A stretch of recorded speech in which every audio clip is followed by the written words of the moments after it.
estaba buscando líneas cuando empecé esta investigación. Estaba leyendo los informes de los primeros aviadores militares peruanos que sobrevolaron la pampa de Nazca en los años 1920.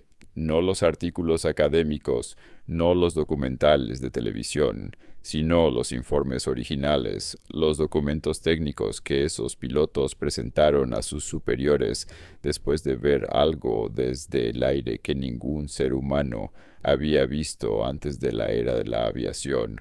Lo que me detuvo no fue la descripción de las líneas en sí, fue el tono. Esos pilotos militares, hombres entrenados para observar y reportar con precisión y sin emoción, escribían con una calidad diferente cuando describían lo que habían visto sobre Nazca. Una calidad que reconozco cuando la encuentro en documentos históricos, la calidad de alguien que está tratando de describir algo para lo que no tiene palabras adecuadas, y entonces empecé a hacer preguntas que nadie parecía estar haciendo.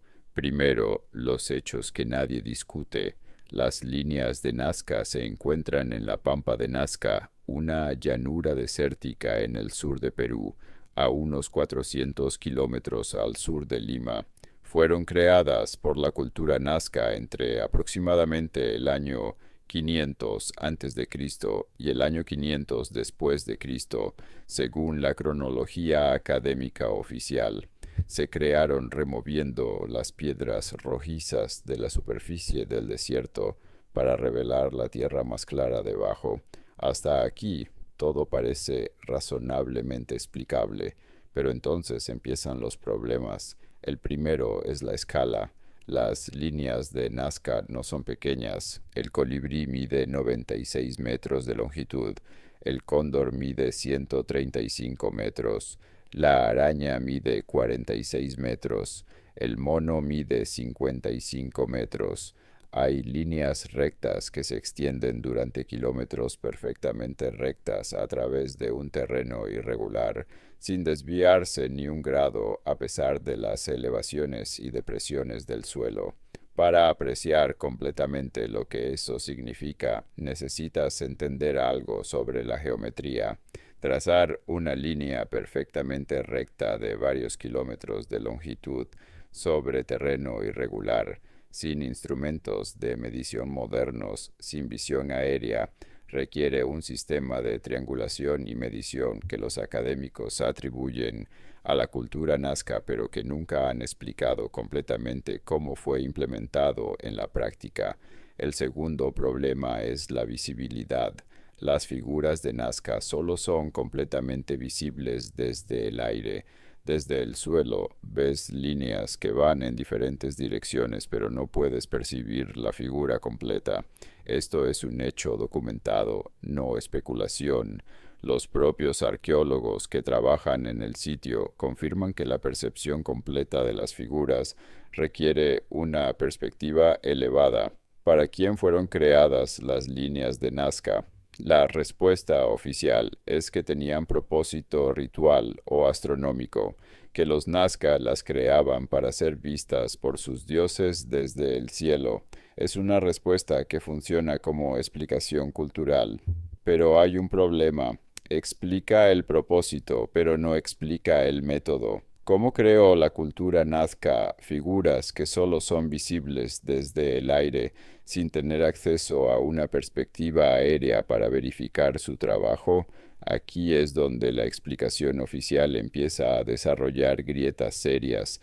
Los defensores de la teoría oficial han propuesto que los Nazca usaban cuadrículas que dividían las figuras en secciones pequeñas que podían ser trazadas desde el suelo y luego ensambladas en la figura completa. Es una teoría que funciona matemáticamente. En los años 1980, un investigador llamado Joe Nickel demostró que era posible recrear algunas figuras Nazca usando solo estacas y cuerdas, pero hay un problema con esa demostración.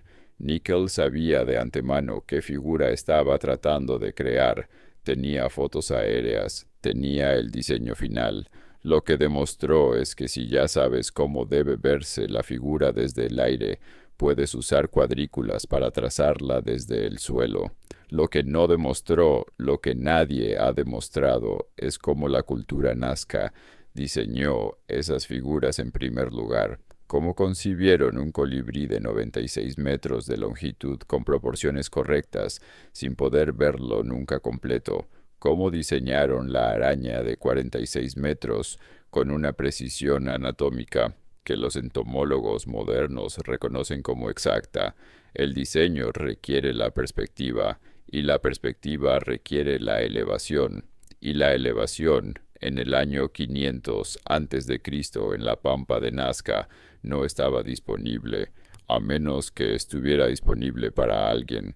Ahora necesito hablarte de algo que los documentales populares sobre Nazca mencionan, pero que la arqueología académica trata con extrema cautela. En la cultura nazca hay representaciones de figuras que los arqueólogos clasifican como seres antropomorfos con características inusuales, figuras con cabezas grandes, ojos prominentes y en algunos casos lo que parece ser vestimenta o equipo que no corresponde a ninguna tradición cultural nazca conocida. Los académicos las interpretan como representaciones religiosas, como deidades o seres sobrenaturales del panteón nazca. Puede que eso sea exactamente lo que son, pero hay un detalle en algunas de esas representaciones que me ha resultado imposible ignorar. Algunas de esas figuras aparecen en posiciones que sugieren visión desde arriba, posiciones que en el arte moderno asociaríamos con una perspectiva aérea, y aparecen en cerámica y textiles Nazca que son contemporáneos con la creación de las líneas. ¿Estaban los Nazca representando a los seres que supervisaban la creación de las líneas desde arriba? ¿O estaban representando a los seres para quienes las líneas fueron creadas? La distinción importa, porque una cosa es crear algo para ser visto por dioses abstractos, otra cosa completamente diferente es crear algo bajo la supervisión de seres que podían verlo desde arriba. No estoy haciendo una afirmación, estoy señalando que la evidencia es consistente con más de una interpretación y que la interpretación oficial no es la única que los datos soportan.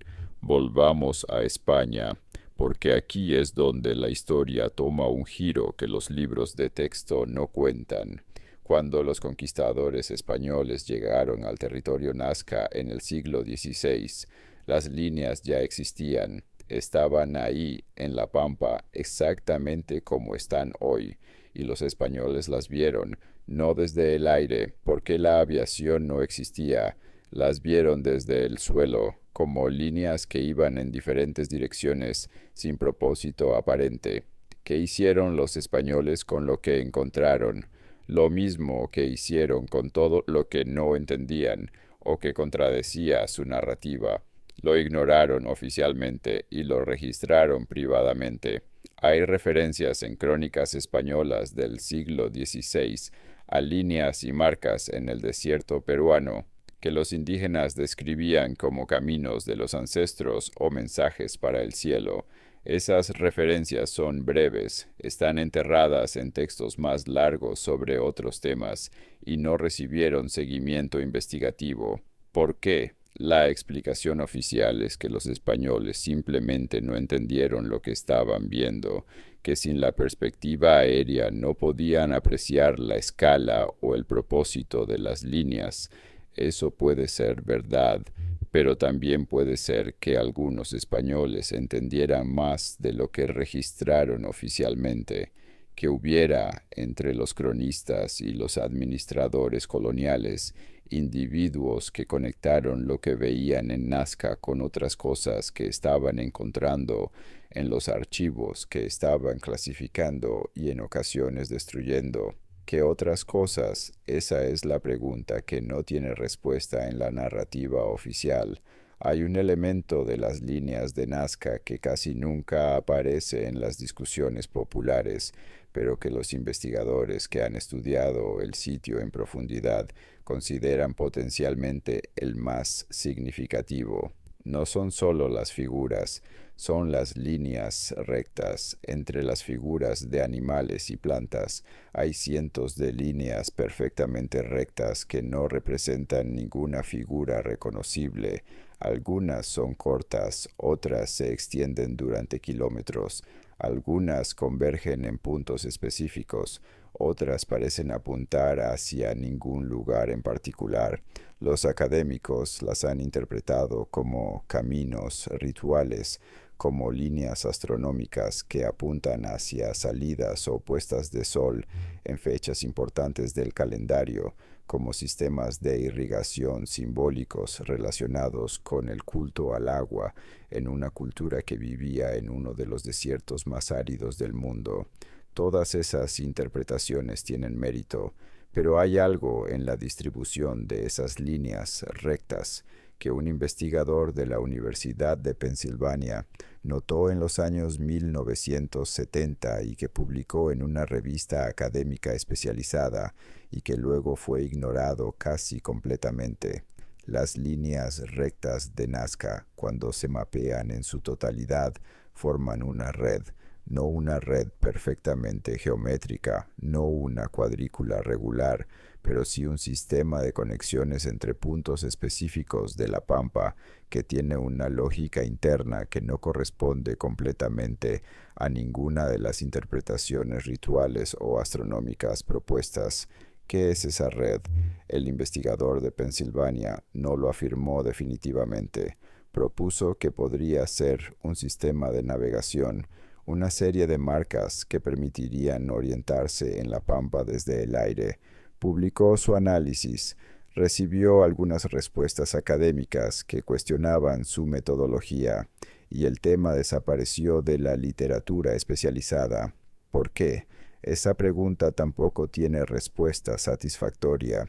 Quiero cerrar con algo que encontré al final de esta investigación y que cambió la manera en que veo no solo Nazca, sino todo el conjunto de evidencias que hemos estado examinando en este canal. En 2018, investigadores del proyecto Nazca Palpa, utilizando drones e inteligencia artificial para analizar imágenes del terreno, anunciaron el descubrimiento de más de 140 nuevas figuras en la pampa de Nazca que no habían sido identificadas anteriormente. Figuras más pequeñas que las conocidas, más difíciles de ver, que habían pasado desapercibidas durante décadas de investigación convencional. Entre esas nuevas figuras hay algo que los investigadores del proyecto mencionaron brevemente en su informe y que no ha recibido la atención que merece. Algunas de las nuevas figuras no corresponden al estilo Nazca conocido, tienen características estilísticas diferentes que los investigadores atribuyen a culturas anteriores a la Nazca, que también dejaron marcas en la pampa. Culturas anteriores, en el mismo lugar, con el mismo método, creando figuras que solo son completamente visibles desde el aire. ¿Cuánto tiempo atrás se remonta la tradición de crear marcas en la pampa de Nazca? La respuesta oficial dice que las culturas pre-Nazca que precedieron a la cultura Nazca clásica también crearon algunas marcas, pero no explica por qué culturas separadas en periodos diferentes todas convergieron en el mismo lugar para crear el mismo tipo de marcas con las mismas características, a menos que no fueran culturas separadas que independientemente llegaron a las mismas conclusiones, a menos que todas ellas estuvieran respondiendo a algo que ya estaba ahí, instrucciones, tal vez, o una presencia, o un conocimiento transmitido de generación en generación sobre un lugar específico en el desierto, donde se creaban mensajes para algo o alguien que podía verlos desde arriba. No tengo respuestas definitivas. Tengo líneas que no pueden haber sido diseñadas sin una perspectiva aérea. Tengo figuras que representan seres con características inusuales en posiciones de supervisión. Tengo crónicas españolas que registran y luego archivan sin seguimiento. Tengo una red de líneas rectas cuya función no ha sido explicada satisfactoriamente y tengo culturas múltiples separadas por siglos, todas creando el mismo tipo de marcas en el mismo lugar. ¿Quién diseñó las líneas de Nazca? ¿Desde dónde fueron supervisadas? ¿Qué encontraron los españoles que decidieron no investigar? ¿Y qué hay en esa red de líneas rectas que un investigador notó hace 50 años y que nadie ha querido examinar desde entonces? La pampa sigue ahí, las líneas siguen ahí, perfectamente trazadas, perfectamente visibles desde el aire, perfectamente inexplicadas por cualquier teoría que no requiera una perspectiva que la cultura nazca oficialmente no tenía. Las líneas no mienten, solo esperan las preguntas correctas. Si este video te ha hecho pensar, considera suscribirte. La investigación continúa y el próximo video va a lugares que la mayoría de los canales no se atreven a tocar. Nos vemos allí.